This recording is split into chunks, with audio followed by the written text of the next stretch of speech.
Estamos de volta com o Jornal do Sul de Minas, após o horário político. Estamos ao vivo, agora 8 horas e 37 minutos. Convidamos você para participar, fazer perguntas. São elas que enriquecem o conteúdo desta edição do Jornal do Sul de Minas. 3721-6955. Você pode participar também pelo Messenger, Jornal do Sul de Minas, @hotmail.com. Nós estamos entrevistando o Dr. Aldo Mairink e entre os assuntos que mais nós comentamos aqui durante o intervalo, um que nos desperta a atenção até mesmo pelas campanhas públicas, pelo Estado, desenvolvidas pelo Estado e até mesmo pelo governo federal, no sentido de coibir ou conter a proliferação dos casos de câncer de boca, que aumentou no Brasil, Sim. O câncer de boca, hoje em dia, segundo os dados do INCA, que é o Instituto Nacional do Câncer, sediado no Rio de Janeiro, nós temos o câncer de boca, ele tem assim, ocupado o 5º lugar no câncer, de uma maneira geral, e uma distribuição entre os sexos da seguinte maneira: nós temos 3 casos de homem para 1 de mulher. Isso é porque as mulheres se cuidam muito mais do que os homens. Inclusive, uns 2, 3 anos atrás, o próprio Ministério da Saúde fez uma campanha em relação à saúde do homem, exatamente para o homem para se cuidar. Então vocês devem estar lembrados que saiu na mídia nacional e ela foi muito bem recebida. Porque a gente tem aquela noção que, principalmente os homens de poucos mais velhos, se cuidam menos. E na nossa prática diária a gente tem observado isso, que geralmente quando os homens vão procurar ou vai procurar um profissional, ele normalmente vai laçado pela mulher, vamos dizer assim. Se você não for, não tem muita coisa em casa. Então, infelizmente, essa é a maneira que é uma realidade. Que através das campanhas, como você falou aí, nós temos várias campanhas do Ministério da Saúde, dos Conselhos Regionais de Odontologia, aqui de Minas e especialmente de São Paulo, que até algum tempo atrás eles eram distribuídos até nos próprios postos de pedágio, E sobre como a pessoa deve se prevenir em relação ao câncer de boca. Geralmente as mulheres, a gente sabe muito bem que elas sabem muito bem como fazer o autoexame para prevenção de câncer de mama, tá? E nas nossas palestras, isso depois eu vou falar mais na frente, a gente tem notado que se eu pergunto como é que você se previne, como é que você se examina em casa, isso é bom aí para os telespectadores até terem uma noção, E ninguém sabe. E a pessoa faz isso de uma maneira muito simples. Basta ter o que todo mundo tem em casa, o seu espelho do seu banheiro e uma toalha para olhar toda a sua cavidade bucal. Porque o primeiro responsável pela saúde é a própria pessoa.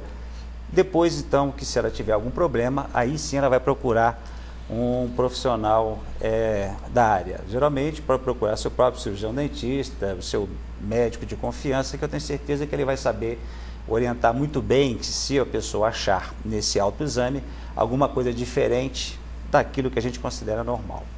Existem... O José lá. Faz favor. Tá bom, eu faço, depois você vai. Depois tem a Carol e tem você de casa também. Existem algumas formas básicas de como se detectar esse câncer. São manchas esbranqueadas, pequenos pontos na boca. Como Exato. É que pode se identificar facilmente? Sim, Zambrano. Qualquer alteração da cor da mucosa ou da gengiva, em termos de ela está mais escura, está esbranquiçada, certo? Isso deve ser observado e visto por um profissional. A gente sabe hoje em dia que nós temos uma população muito grande de idosos que são portadores de próteses totais ou parciais. Isso. E que essas próteses mesmos, é bom que se alerte, que os telespectadores que estão ouvindo fiquem cientes que elas têm data de validade.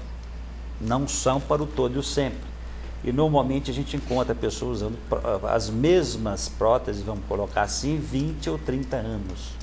É o que eu costumo dizer, a pessoa muda de casa, muda de carro, muda de marido, muda de mulher, mas não continua com a mesma dentadura. E aí? Não pode? Não pode de jeito nenhum. Ela tem uma validade, ela tem que ser feita uma revisão, essa revisão aproximadamente 5 anos, e aproximadamente com 10 anos ela deve ser trocada, porque o nosso organismo vai mudando. A ciência já explica aí que a partir de 40 anos aproximadamente, a gente vai sofrendo uma diminuição da nossa massa óssea e massa muscular. Isso daí, a velocidade vai ser determinada por uma série de fatores, alimentação, exercício físico e por aí vai. Então as pessoas muitas vezes não têm consciência daquilo, né? Parece que casa mais com a dentadura do que própria marido ou a própria mulher, né? Então isso daí tem que ser modificado. Então vale o alerta aí, se algum telespectador estiver ouvindo. Zé. Existem algumas causas que podem ser atribuídas ao aparecimento do câncer de boca? Sim, sim. As causas, a gente colocaria como genéricas de qualquer câncer, seria aquele paciente que fuma exageradamente, aquele que também bebe exageradamente. Fuma o quê? Cachimbo, cigarro, charuto? Qualquer tipo Por que de quem fuma dá cachimbo, câncer? Porque esquenta a boca? Porque esquenta e por causa daquele quantidade de substâncias que a gente vai achar nicotina, no cigarro. Nicotina, alcatrão, se não me engano, mais outras 5.000. Pode atribuir também a genética? A genética é muito pouco, eu diria que são mais os hábitos. Só para citar um caso de um senhor que eu atendi há uns 3 anos atrás, ele foi nos procurar com 63 anos de idade, fumava desde os 13 anos. 50 anos fumando. O que é isso? Isso é extremamente absurdo. Fora que usava a mesma prótese há aproximadamente 30 anos, aquilo que eu citei anteriormente. Então, infelizmente, ele foi diagnosticado um câncer, e geralmente quando a gente diagnostica, a gente segue um trâmite legal que o próprio Ministério da Saúde recomenda, encaminhar serviço de oncologia, e aqui, felizmente, nós temos um serviço exemplar para a nossa cidade, na região, que é o UNACOM, que é ligado à nossa Santa Casa, certo? Agora tenho orgulho de pertencer ao corpo clínico e trabalhar lá. Da Santa Casa. De Santa Casa de Poços de Caldas, como a Carol comentou, já está fazendo seu 50º. É verdade, esse ano, não é? Certo? 50 anos. E lá o serviço é um serviço, diria eu, padrão em relação a tratamento. Nós temos excelentes profissionais, oncologistas, cirurgiões oncológicos, que evidentemente eles vão determinar o tipo de tratamento que vai ser seguido. Tenho perguntas aqui, participação da Cristiane Silva. Doutor Aldo, ela pergunta, quanto fica em média o implante por dente? Isso daí existe uma variação muito grande. Os implantes, quando eles começaram a ser feitos aqui no Brasil, eles eram cotados em dólares. Então houve uma condição de se, a partir ao longo dos anos, esse implante que era importado foi nacionalizado, certo? E o custo do mesmo caiu bastante. Eu seria assim muito leviano de dizer que custa X ou Y, mas eu poderia dizer que o custo hoje em dia está extremamente acessível ao que se daria a grande parte da nossa população, certo? Ok, e essa questão dos implantes, elas são feitas hoje de uma forma muito mais amena, a cirurgia, muito menos traumática e de fácil recuperação. Fale um pouco mais desse procedimento para nós. Os implantes hoje em dia, eles são assim, nós temos assim várias indicações. Quando eu comecei a fazer implante, há 18 anos atrás, a gente tinha aquela condição. O paciente, às vezes, queria fazer, mas não tinha osso. Então, com o desenvolver da ciência, a gente viu que a condição de se resolver esses casos foi muito grande. Então, hoje em dia, a facilidade que se tem em termos de vários tipos de enxerto ósseo, enxertos esses que pode ser do próprio paciente, pode ser de origem bovina e pode ser de origem humana através de doador, tá? E aqui perto de Poços de Caldas, nós temos o serviço aqui da Universidade de Marília, que é um serviço de referência para a questão de banco de osso, tá? No nosso caso... Como são esses bancos de ossos? Esses bancos de ossos é o seguinte, os especialistas, existe na área médica e na área odontológica, os especialistas que podem se cadastrar para serem, ter acesso ao material ósseo, né? Especificamente no caso da odontologia, o especialista como eu, assim, cirurgia buco-maxilofacial, especialista em implantodontia e especialista em periodontia, esse pode se cadastrar no Sistema Nacional, tá?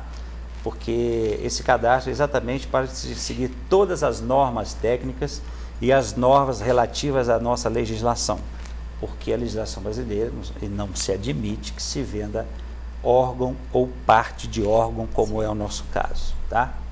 O que há uma cobrança por parte, no caso aqui da Uniose, de todo o processo de se tirar uma série de doenças que poderiam ser transmitidas, certo? Através desse material. E existe um processo desde a parte da coleta do doador, tudo dentro da forma da lei. Humano ou animal? Não, isso eu estou falando só de humano. Só de humano. Só de humano, né? O animal eu vou falar logo a seguir. Então aí sim fez o cadastramento e mesmo quando é pedido ou solicitado esse material, o paciente ele faz uma ficha completa, coloca lá todos os seus dados, o seu CPF, identidade, tudo isso que é solicitado, e aí sim o banco remete o material.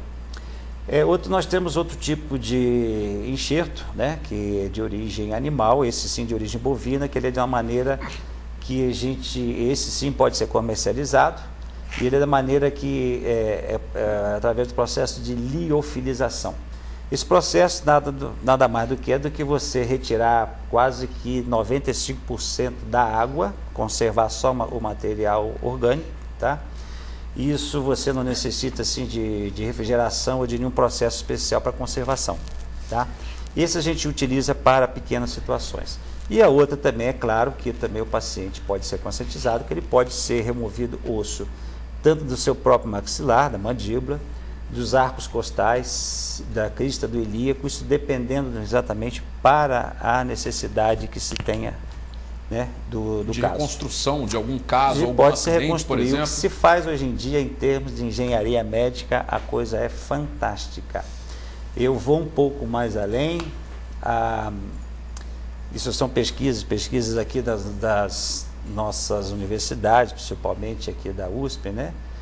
E a gente muito se fala de célula-tronco aí, né? Então, existe uma coleta do material que, através do dente, aquela parte que uma parte da geleia que é muito comum a criança perder o dente, e fica uma partezinha, e aquela parte ali está sendo usada para célula-tronco. Então, se a gente for discorrer aqui, infelizmente vai ficar sem tempo, vamos ficar até amanhã falando. Não, mas é bom, esse assunto interessa. Exato. Eu gosto de conhecer esses assuntos. Perguntas aqui, são muito interessantes, realmente a população desperta interesse. Eu sou entusiasta, eu gosto de falar nisso, pode ser um pouco prolixo, né? Mas tudo bem, no próximo bloco a gente... Exato, mas eu gostaria só de complementar um pouco mais a sua pergunta. A gente tem uma facilidade muito grande, hoje em dia quase não existe restrição para se fazer implante. Existem vários tipos assim de maneiras de se tratar o paciente através do implante. Tá bom. Nós vamos a um breve intervalo, ele é rápido e você pode ligar e fazer perguntas enquanto isso. 3721-6955 e também pelo Messenger, Jornal do Sul de Minas, @hotmail.com. Voltamos em instantes. Você está assistindo Jornal do Sul de Minas. Apoio Cultural. Café Subásio. Para quem não tem medo de altura.